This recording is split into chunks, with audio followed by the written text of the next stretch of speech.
Hi, this is Eric Schleien. You're listening to the Intelligent Investing Podcast, and today we have on Ann Hambly, who is the CEO and founder of First Service Solutions. And welcome to the show. Thank you. My pleasure. Yeah, so tell us a little bit. I like to have business owners, founders, CEOs come onto the show.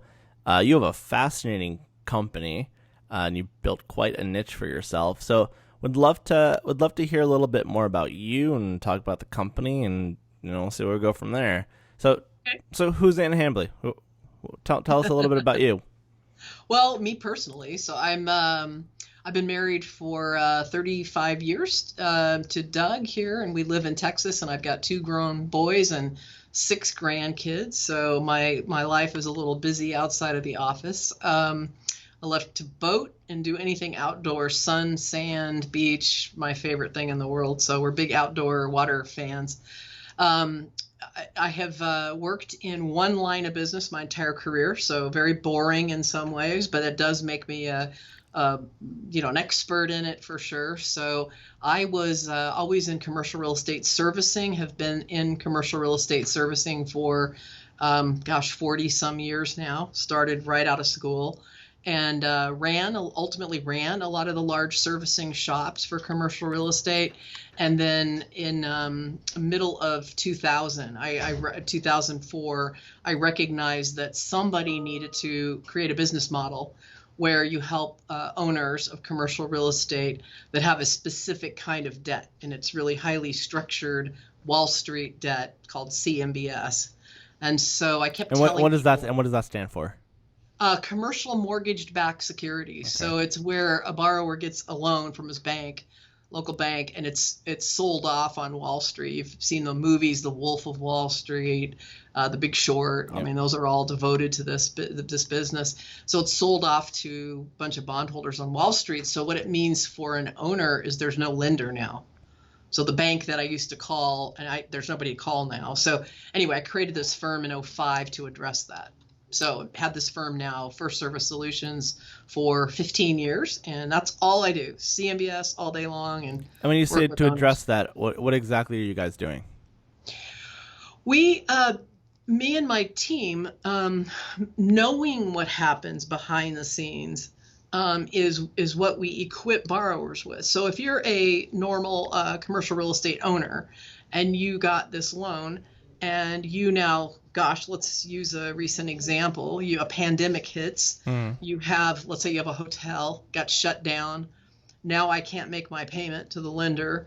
So I call up the person I've been talking to, or I think I know at, pick Wells Fargo, one of the bigger servicers. Okay. And I call them and tell them what's going on. And the feedback you get generally is the textbook response, which is, well, you have to make your payment anyway.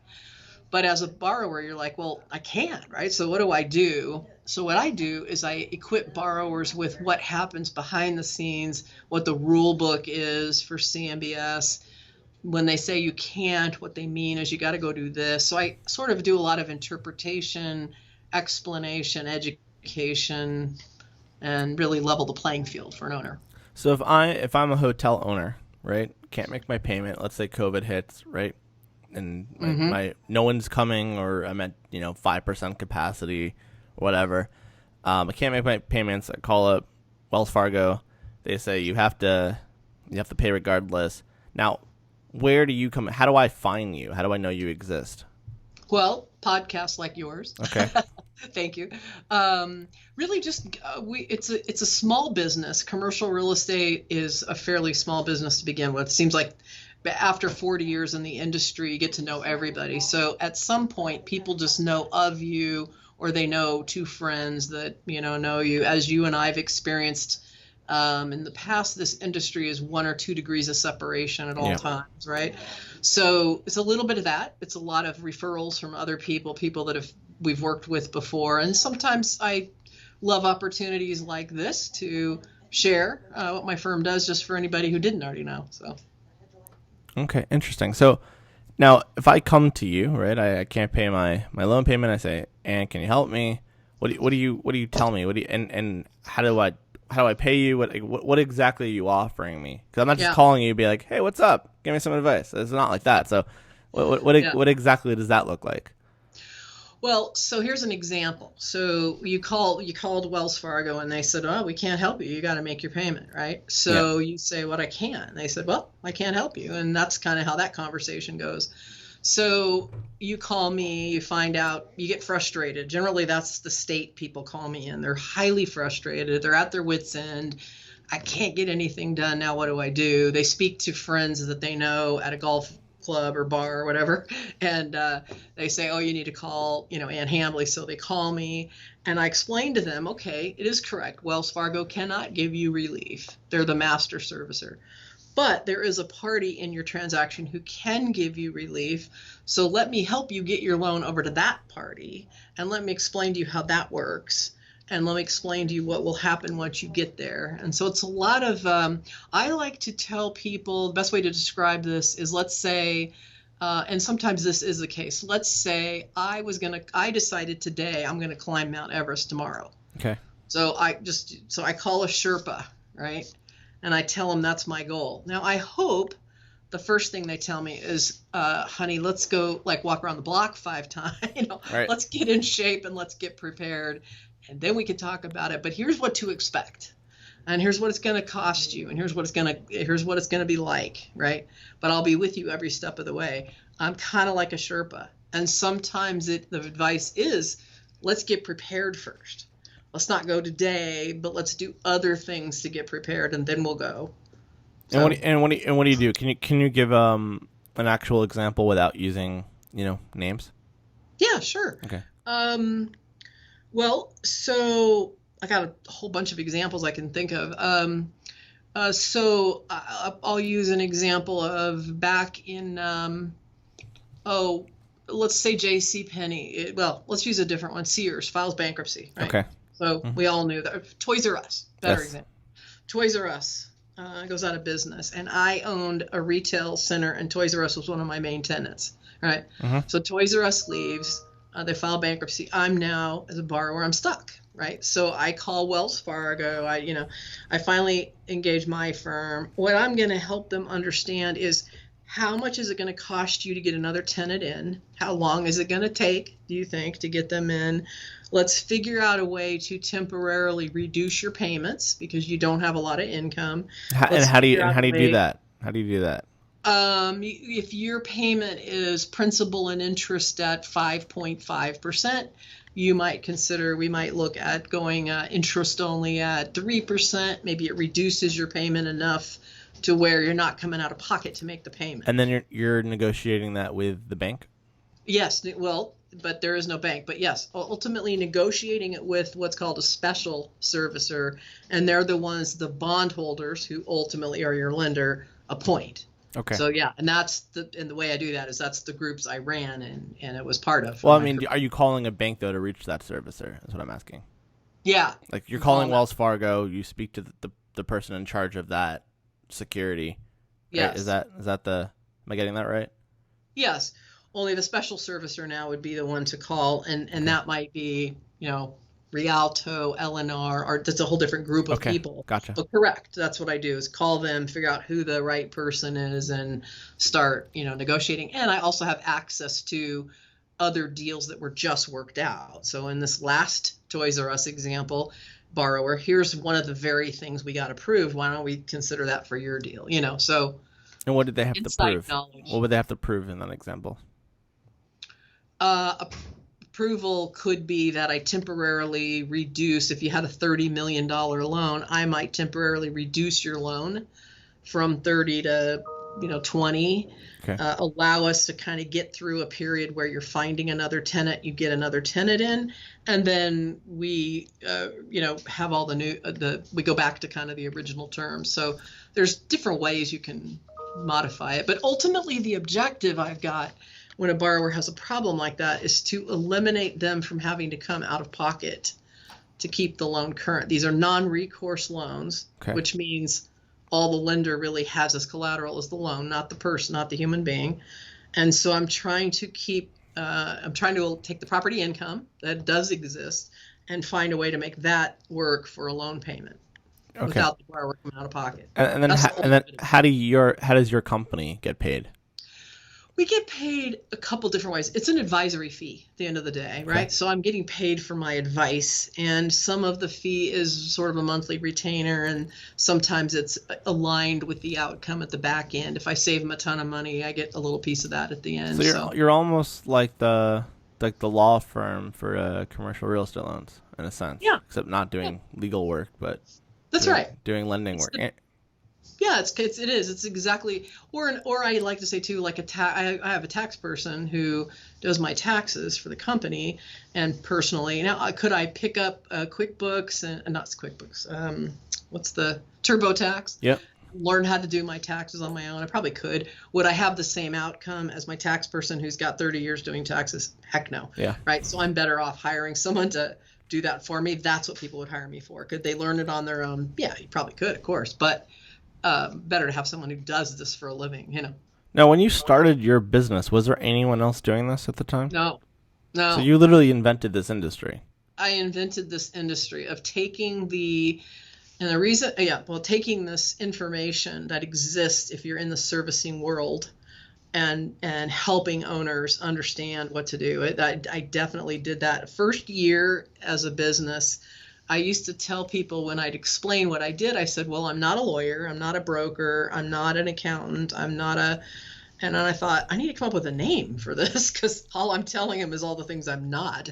Yeah. And eventually the word advocate kind of came up. And so that's where I came up with the borrower advocate. And now there's hundreds and hundreds of them. Yeah. Interesting. But is your company, is your company the largest now that does this, or? Yes. Everybody tells me that. So I would love to say yes, regardless, right? But I hear that all over. I think we are we were the first. Now that doesn't account for anything later, but we have a very good reputation, and we're definitely one of the biggest. I think we're the biggest, but yeah. So interesting. So what is your day-to-day life look like, and are you just taking calls with clients all day? Mm-hmm. Are there other people taking calls with clients? Like what? Are you managing these people? What does that look like? All the above. Okay. Yeah. I spend a lot of my day, on client calls, pretty much every hour on the hour, every half hour on the hour on some busy days. And I'm guiding them on what to expect, what this looks like, and so on. Either partway through the process as we're working on deals or up front when they're first starting to engage us. So I'm involved with each deal and each client along the way. So yeah, my day mostly is spent on the phone. I mean, all day long I'm on the phone. Has and then COVID? A lot of times it's with the servicer. Okay. Has COVID, and do you find when there's some sort of turmoil or disaster, it's actually good for your business? Yeah. I'm actually what Wall Street Journal, when I first created the firm, they did an article in like 08 or 9. So I created the firm in 05. But by 08 or 9, everybody probably remembers what happened in 08. Well, I happened to be the only firm and in the right place at the right time. And all the workouts, all the downturn of 08 started hitting me. And so Wall Street Journal did an article, and they talked about how I'm a counter-cyclical business. Yeah. So when times are really, really good, people don't always need that advice because you're just paying your payment every month and nothing's different, right? But when times are bad, then it's absolutely my busiest times. So yeah, we're we've been extremely busy due to COVID. I've worked more hours since March 11th than ever in my life, I think. And so I have I don't have any of the same stories I hear about people that have been staying at home and cleaning closets and doing things since COVID. I have none of that. Yeah. Are you working with any shopping malls? Yes, a lot.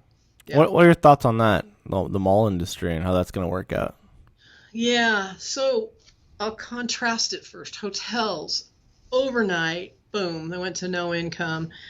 If you look at a hotel, you think, okay, likely it's going to recover. It's a matter of how long it takes to recover. Right. But we'll all go back eventually to staying in hotels. Retail, on the other hand, especially when you look at malls or some of the older type retail, we were already transitioning as a world, or the U.S. at least, from buying stuff on, at the mall to buying stuff online. COVID accelerated that by I don't know how much, but so many retailers every darn day are now not making it every day. So I think retail got a really big kick and it in a down negative way, and it caused retail to go from what was going to be maybe a 5 or 10 year deceleration to like a 1 year, So what do you do with those clients where it looks like they're in permanent decline?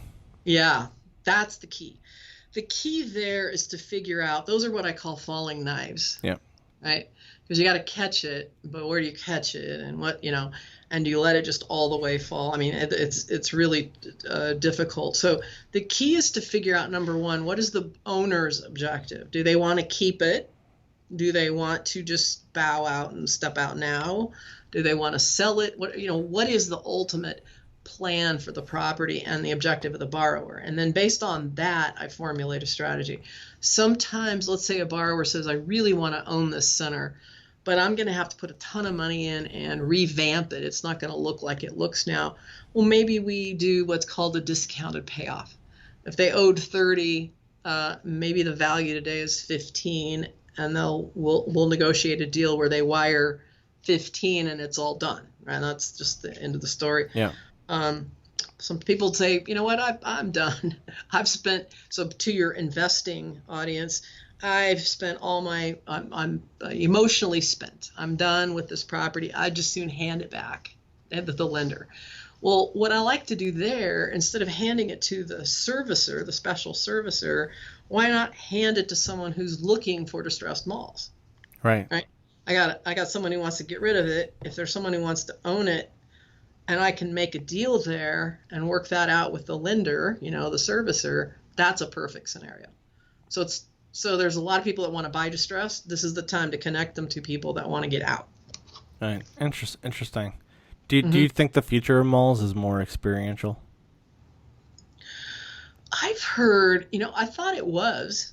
I think everybody kind of, at least that's what I certainly heard over and over pre-COVID. Yeah. Now I've started hearing people talk about, now that was more of a Band-Aid to kind of get us through the next few years. Okay. I think it's something bigger and different now. I don't know. I don't know if I don't know, I hate to say that because you're asking me, but yeah, it's very interesting to watch. I don't think that's the solution. I think that was a Band-Aid. Okay. Interesting. Yeah. What about office? Do you do any stuff with office? We do. We work with every property type. Okay. I just listened to a webinar yesterday, and it was interesting because they were covering the different property types and what these experts saw property types doing. And what I think the feedback on office across the board is maybe less people will go into an office now that COVID's hit and we all realize you can do what we're doing right now. Yeah. You don't have to be sitting together to have a conversation. But we won't go away from being in an office altogether, but we'll probably require more space than maybe we all allowed ourselves previously. That's we were all interesting. crammed in little spaces. So by the time, the key is, will that offset each other? Less people, but more space. Maybe you need the same amount. I don't know. You just beat me to my next question. Oh, yeah. Interesting. Yeah. So do you think that right now a distressed office property as an investment could be interesting?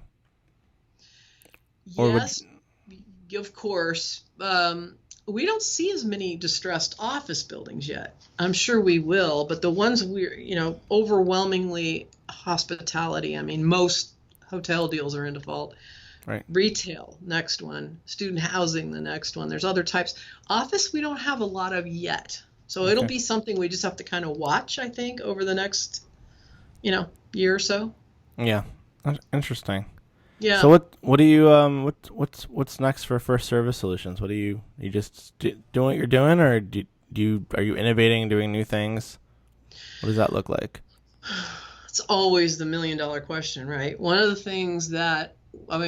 things for sure is the next couple of years will be pretty much occupied with doing exactly what we just have been talking about. And how do you get from pre-COVID to post-COVID for a property? Yeah. Even if a vaccine comes out next month and things go back to normal, let's just say, what is the new normal, and how long will it take before we'll all get on a plane and do all the things we did before, right? So that's a lot of what it is what does the near term next couple of years look like? And then how do we the biggest objective is, how do we get investors hooked up with the distressed opportunities. That's huge. And that's done via these off-market transactions that we're involved when in. you say getting investors linked up to these distressed opportunities, are you talking on the debt side or on or actually buying the actual properties? Oh, buying the actual property. Okay. Yeah. So you do that too as a service? Yeah. Now, we're not brokers. What I'm saying, though, is I'm working with a borrower. Okay. And he originally engages me to advise him. And his end result is I like to hand the property back.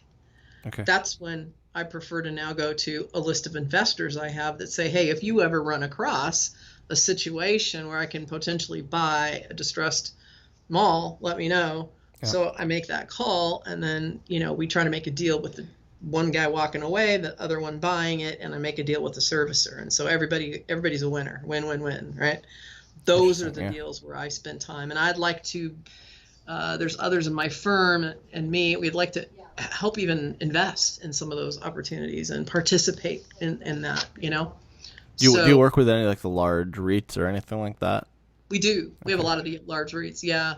One of the largest REITs we've worked with recently has been a hospitality REIT that had, can you imagine, every hotel pretty much went through a problem with COVID, Right. So, yeah. Wow. I know. So interesting. Yeah. You must have a very interesting life in general. Yeah. Or boring. It's very, very consistent. I find it interesting. I think my listeners would find it interesting. Yeah, thank you. I'm sure a lot of people would find it boring. Yeah. So sometimes people can say, well, I was a pilot and marine biologist, and I was I hear all these career recaps, and I think, well, mine was commercial real estate. That's it. Commercial real estate servicing. Yeah, some of that I joke with my friends that if I lived like 200 years ago, I would not have like anything to do. Oh yeah. It's like the skill set is useless a few hundred years ago. Yeah. True. That'll be the same eventually here too, but yeah. Why do you say that? Well, because a lot of what we're doing today, I think about that, will be automated. It'll be done. Automated. I mean, there's no way you're going to need people to sit and do all the things we're doing today in most cases. Yeah. How long is that timeline, you think? Oh, well, you didn't tell me you're going to ask these hard questions. I didn't know it was going to come up. And do you actively think about that and prepare for that? Like I do. So I won't happen, I don't think, necessarily in my exact lifetime. Okay. But I think in my my grandkids' lifetime for sure. I think So I don't know. It's casual thinking. I'm not worried about it or fixated on it. But the things are just going to change so much. That's with a lot of industries, right? You can either pivot or just kind of let yourself die. Absolutely. Which there isn't inherently wrong with letting yourself die either. Sometimes, if you just extract whatever cash needs to be made and let the business sunset and do the next thing. I mean, that can work too.